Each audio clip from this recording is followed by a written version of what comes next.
Shalom, amados hermanos. Hoy vamos a estudiar el Salmo 14. Al músico principal, Salmo de David. Dice el necio en su corazón: no hay Dios. Se han corrompido, hacen obras abominables. No hay quien haga el bien. El Eterno miró desde los cielos sobre los hijos de los hombres, para ver si había algún entendido que buscara a Dios. Todos se desviaron, a una se han corrompido.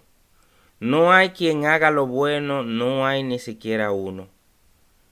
No tienen discernimiento todos los que hacen iniquidad, que devoran a mi pueblo como si comiesen pan, y al Eterno no invocan.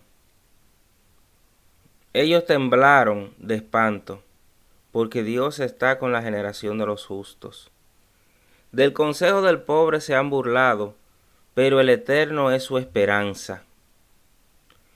Oh, que de Sión saliera la salvación de Israel, cuando el Eterno hiciere volver a los cautivos de su pueblo.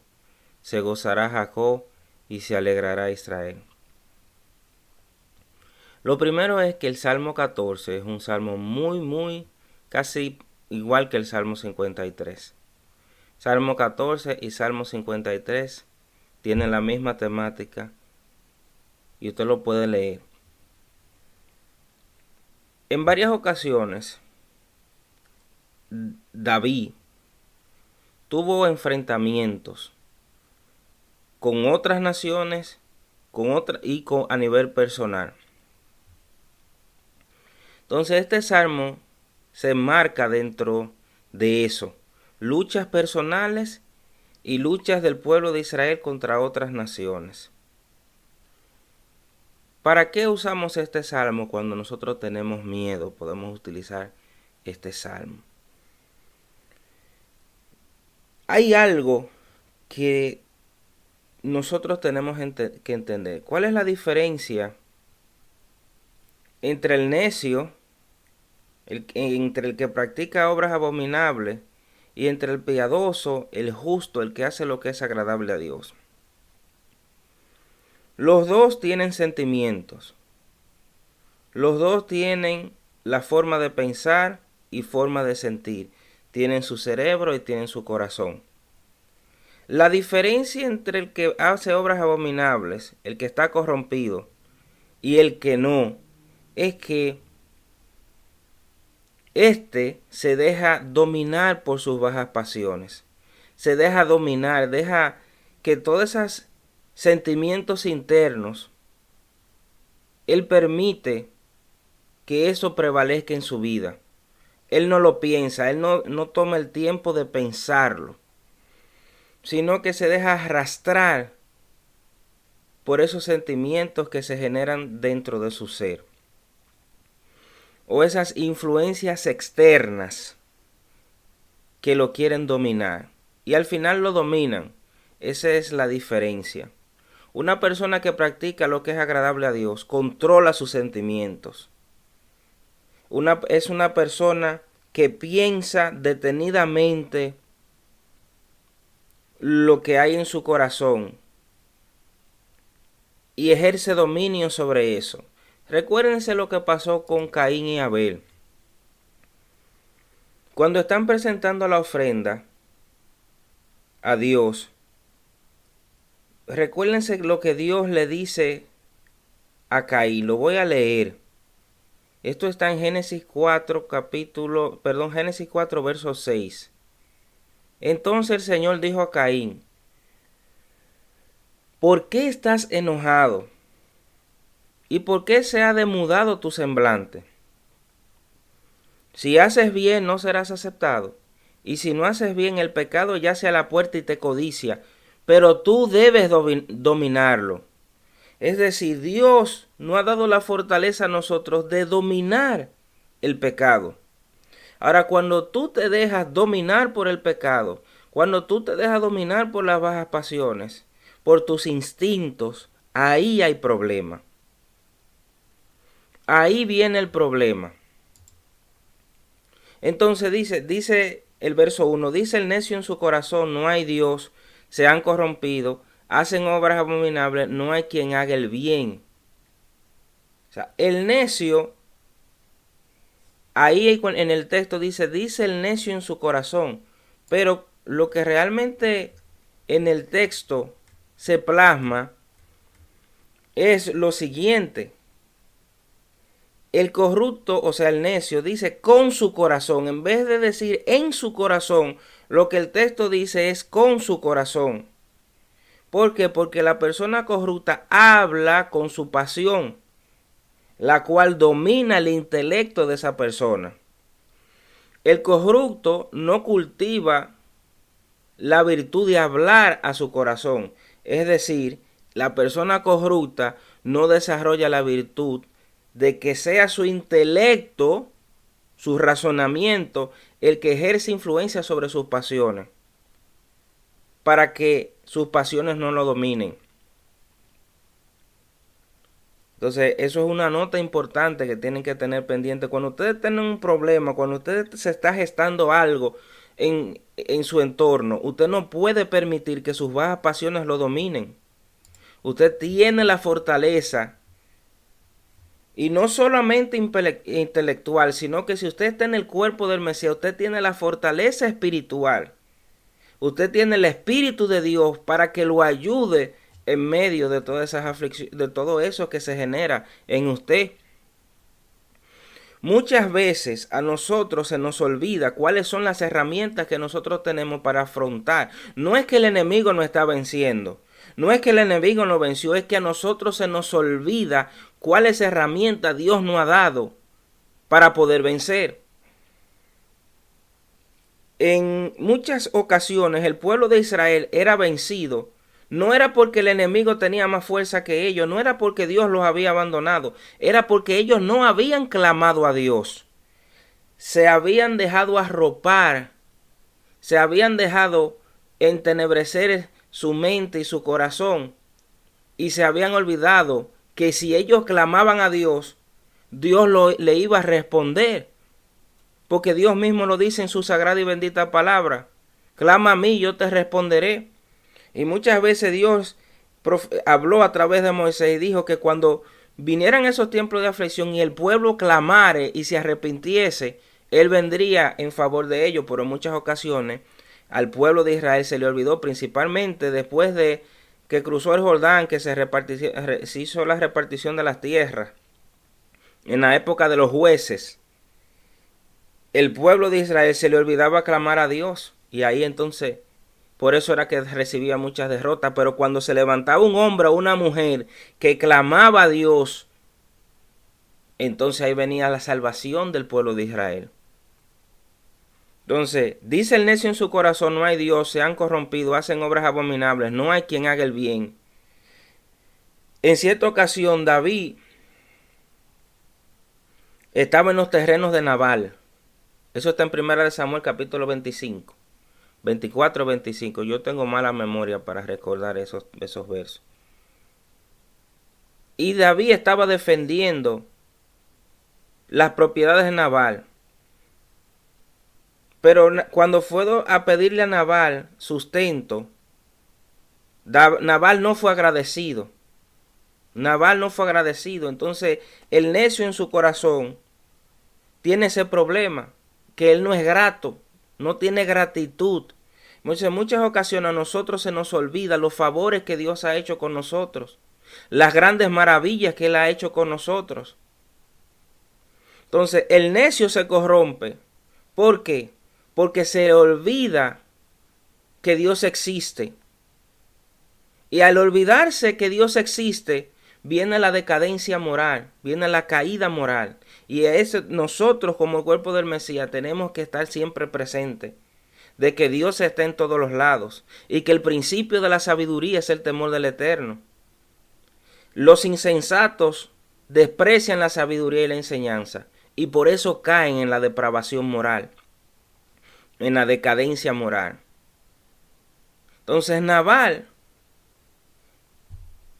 que en hebreo se dice, significa, o sea, en español significa necio, también significa un ignorante, también es alguien despreciable, pero en esencia es una persona que rechaza la existencia de Dios y su autoridad. Entonces nosotros debemos evitar caer en eso. Romanos 1, 21 al 22 dice, pues habiendo conocido a Dios, no le glorificaron como a Dios, ni le dieron gracias, sino que se envanecieron en su razonamiento y su necio corazón fue entenebrecido. Profesando ser sabios, se hicieron necios. Negar a Dios lleva a la corrupción moral y al autoengaño, lo que está pasando en esta sociedad hoy día, que niegan a Dios. En la sociedad occidental se está dando un fenómeno.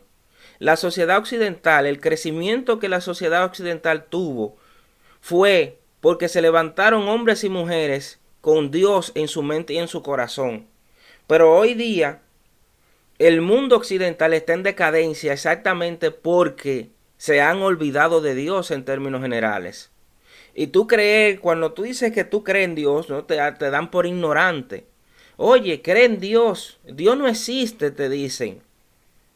Pero entonces esas son las personas que están, muchos de ellos están tomando posición en los gabinetes, haciendo leyes. Muchos de ellos están influenciando a nuestros hijos en las redes sociales. Y por eso viene la decadencia en el sistema. Y por eso muchos cristianos están dejándose arrastrar por ese tipo de cosas. Y al final terminan saliéndose del cuerpo del Mesías. Se autoengañan. Verso 2. El Eterno miró desde los cielos sobre los hijos de los hombres para ver si había algún entendido que buscara a Dios. Amados hermanos, Dios observa el discernimiento. Dios se observa, Dios mira quién está buscándolo a Él. ¿Quién lo busca de verdad? ¿Quién lo está adorando en espíritu y en verdad? Dios lo ve todo eso. Dios vigila.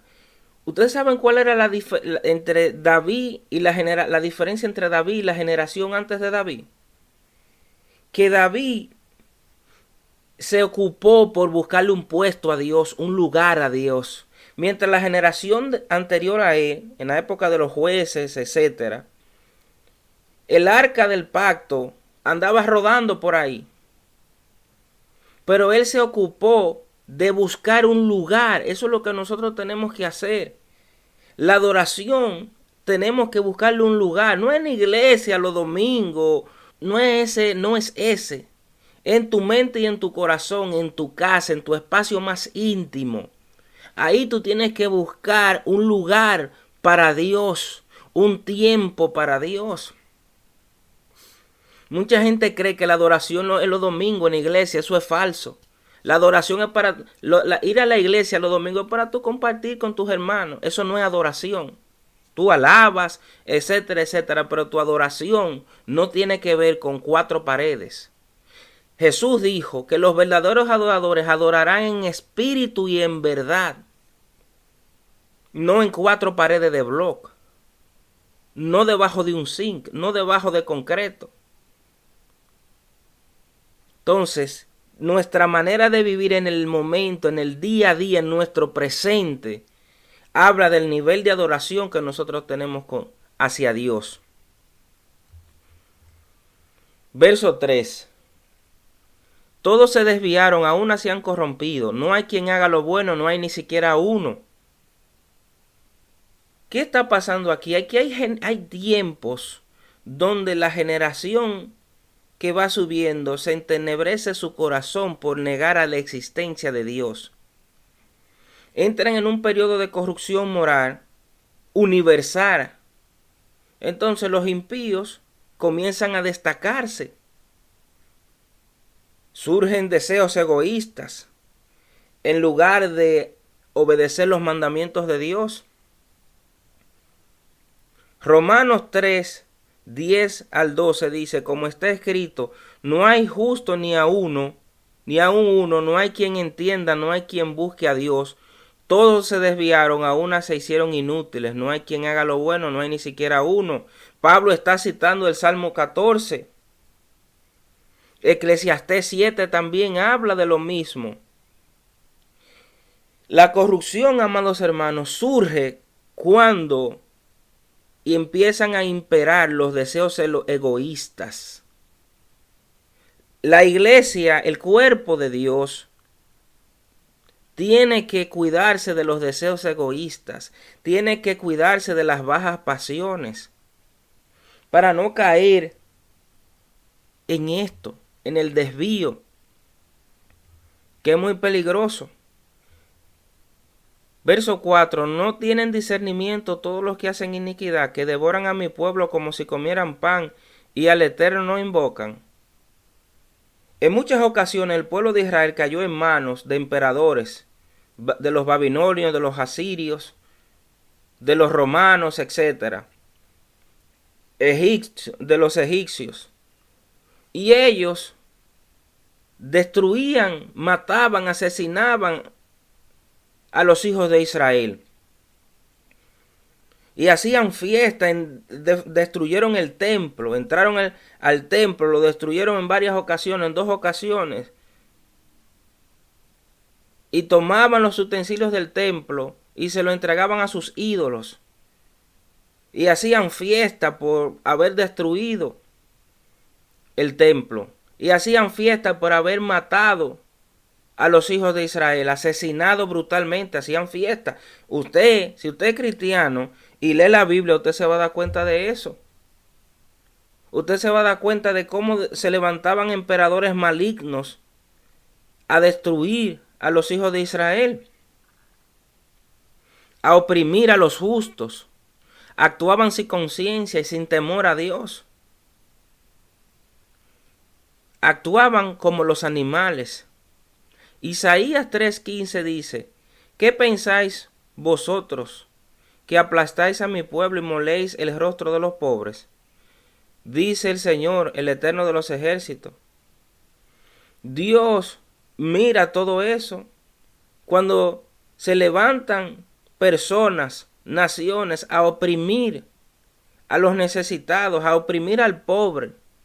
Si una persona está en una posición de poder y comienza a oprimir a ese pobre, a ese no pobre necesariamente por términos de dinero, a esas personas vulnerables, ¿ustedes creen que Dios no lo va a ver eso? Santiago 2:6 dice: pero ustedes habéis afrentado al pobre, no os oprimen los ricos, y no son ellos los mismos que os arrastran a los tribunales. La injusticia, amados hermanos, hacia los débiles contradice uno de los pilares fundamentales de la fe genuina. El que cree en Dios, el que adora a Dios, tiene que tener eso pendiente, que a Dios no le agrada cuando se oprime, cuando se aplica injusticia, cuando se hace injusticia, cuando se oprime al vulnerable, al necesitado, a los débiles. A Dios no le gusta eso. A Dios no le gusta. Cuando una persona hace eso, técnicamente es un animal, porque se está dejando dominar por sus instintos. Cuando tú te dejas dominar por tus instintos, tú te conviertes en un animal. Verso 5. Ellos temblaron de espanto porque Dios está con la generación de los justos. Entonces aquí Dios se levanta. Y aquí está diciendo David que los malvados al final van a tener que enfrentar el juicio divino. Van a tener que reconocer la presencia de Dios. Van a tener que venir, pero hay un punto que a muchos de ellos se les olvida. El tiempo de Dios tiene, o sea, los planes de Dios, los periodos de salvación y de arrepentimiento para una persona, para una nación, tienen un punto. Después que cruce ese punto, no vale nada. O sea, el tiempo de nosotros, hay un momento donde Dios está ahí esperando que nosotros clamemos a Él. Pero después ese umbral, esa puerta se cierra y no hay tutía. No hay tutía, viene el juicio y la destrucción. Éxodo 14:24 dice: aconteció a la vigilia de la mañana que el Eterno miró el campamento de los egipcios desde la columna de fuego y nube, y trastornó el campamento de los egipcios. ¿Qué pasó? Que Dios trastorna el campamento de los egipcios, entra el pánico. ¿Cuántas oportunidades no dio Dios a los egipcios, a Faraón y a su ejército, de que hicieran lo que tenían lo correcto y no lo hicieron? Nabal pudo hacer lo correcto delante de David, mostrar gratitud delante de David por lo que David había hecho. ¿Qué hizo Nabal? No hizo nada. Al contrario, maltrató a David. Al maltratar a David, ¿qué pasó con Nabal? 10 días después, que le vino un infarto. Entonces, todo tiene un límite. Y Dios todo lo ve. Hay que ser temeroso de Dios. Verso 6. Del consejo del pobre se han burlado, pero el Eterno es su esperanza. Los impíos, amados hermanos, desprecian a los pobres. Los impíos dicen, bueno, los pobres no tienen defensa. Pero la Biblia te dice que Dios es el protector del vulnerable, que Dios es el protector del necesitado, de los pobres, que Dios defiende al desamparado. Dice Proverbios 19:17 que el Eterno presta el que da al pobre y el bien que ha hecho se lo volverá a pagar. Dios tiene, ¿cómo lo podríamos explicar? Dios siempre anda viendo al que ayuda al necesitado. Dios siempre anda viendo cuando el que está en una posición de poder hace lo que es justo y ayuda al vulnerable y ayuda al que necesita. Lucas 6:20, bienaventurados ustedes los pobres, porque vuestro es el reino de Dios. No estamos hablando necesariamente aquí de pobres de dinero, que a veces se malinterpreta eso. El necesitado, el vulnerable, tiene su dependencia en Dios. Hay momentos donde yo me he sentido vulnerable. Y yo me he dado cuenta que en esos momentos la única ayuda que yo tengo es la de Dios y esa es la única que yo quiero. Tú te sientes solo porque tú ves que tu familia te abandona, tus amigos, todo el mundo te deja solo. Y ahí tú te das cuenta, estoy en una posición vulnerable. ¿Qué voy a hacer? Cuando tú te así, acuérdate que tu ayuda es Dios, que tú dependes de Él y que hay promesa para ti a causa de tu dependencia de Él. Verso 7. Oh, que de Sión saliera la salvación de Israel, cuando el Eterno hiciere volver a los cautivos de su pueblo, se gozará Jacob, se alegrará Israel. Sión es un estado elevado de conciencia, de donde viene todo. Recuérdense que David buscó un lugar para Dios. ¿Qué es lo que todos nosotros debemos hacer? Buscar un lugar para Dios. Y en ese lugar, estar ahí pendiente de Dios. Imagínense cuando Dios está aquí y lo único que tú tienes que hacer es abrir la puerta. Cuando tú le abres la puerta a Dios, dice la Biblia que Él viene y come contigo. Que Él viene y se regocija contigo. Que Él viene y está contigo. Entonces, desde Sión, un estado elevado a nivel espiritual, es de donde procede la salvación, es lo que está diciendo el salmista. Pero de Sión también procede la redención.